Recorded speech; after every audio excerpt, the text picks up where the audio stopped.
Assalamualaikum warahmatullahi wabarakatuh. Selamat pagi anak-anakku, bagaimana kabarnya hari ini? Semoga kita semua dalam keadaan sehat walafiat. Alhamdulillah hari ini kita bisa bertemu kembali dalam pelajaran PPKN. Nah, sebelum kita mulai, marilah kita membaca doa terlebih dahulu sesuai dengan agama dan kepercayaan kita masing-masing. Berdoa dimulai. Selesai.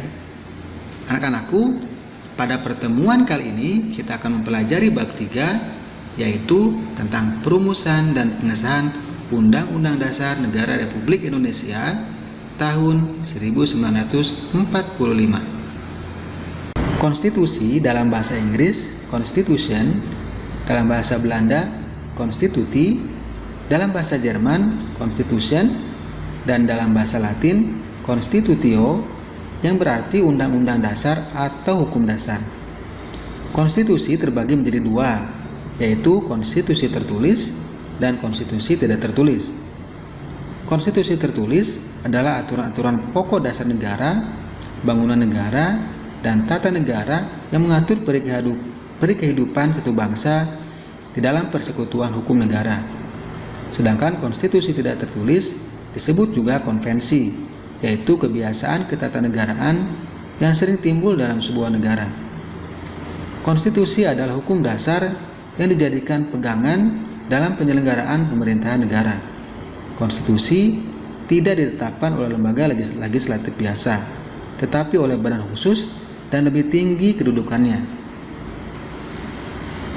Pada tanggal 14 Juli 1945, BPUPKI mengadakan sidang dengan agenda pembicaraan tentang pernyataan kemerdekaan.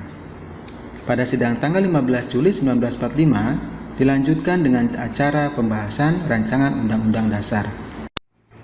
Naskah Undang-Undang Dasar akhirnya diterima dengan suara bulat pada sidang BPUPKI tanggal 16 Juli 1945. Pengesahan Undang-Undang Dasar Negara Republik Indonesia tahun 1945. Sehari setelah proklamasi kemerdekaan Indonesia, Panitia Persiapan Kemerdekaan Indonesia atau PPKI yang menggantikan BPUPKI melaksanakan sidang, yakni pada tanggal 18 Agustus 1945. Dalam persidangan PPKI tanggal 18 Agustus 45 ini dihasilkan keputusan sebagai berikut, yaitu yang pertama, mengesahkan Undang-Undang Dasar 1945. Yang kedua, menetapkan Insinyur Soekarno sebagai Presiden dan Dr. Ratna Muhammad Hatta sebagai Wakil Presiden Republik Indonesia. Lalu yang ketiga, membentuk Komite Nasional Indonesia Pusat. Arti penting Undang-Undang Dasar Negara Republik Indonesia tahun 45 bagi bangsa dan negara Indonesia. Undang-Undang Dasar Negara Republik Indonesia tahun 45 berisi aturan dasar kehidupan bernegara di Indonesia. Kedudukannya sebagai hukum yang paling tinggi dan fundamental sifatnya karena merupakan sumber legitimasi atau landasan bentuk-bentuk peraturan perundang-undangan di bawahnya.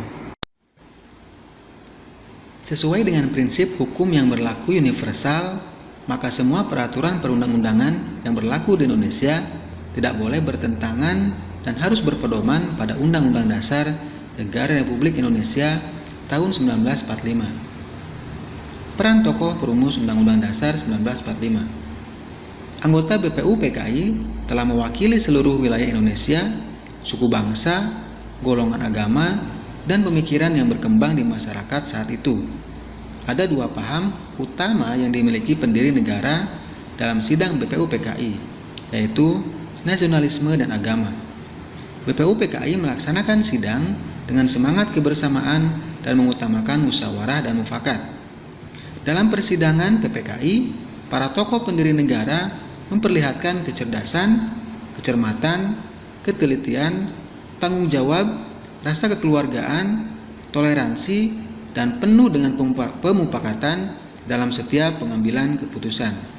Sikap patriotisme dan rasa kebangsaan antara lain dapat diketahui dalam pandangan dan pemikiran mereka yang tidak mau berkompromi dengan penjajahan dan bangga sebagai bangsa yang baru merdeka. Demikianlah anak-anakku, pembelajaran kita tentang perumusan dan pengesahan Undang-Undang Dasar Negara Republik Indonesia tahun 1945. Semoga kita semua dapat memahaminya dengan baik. Terima kasih atas perhatiannya. Assalamualaikum warahmatullahi wabarakatuh.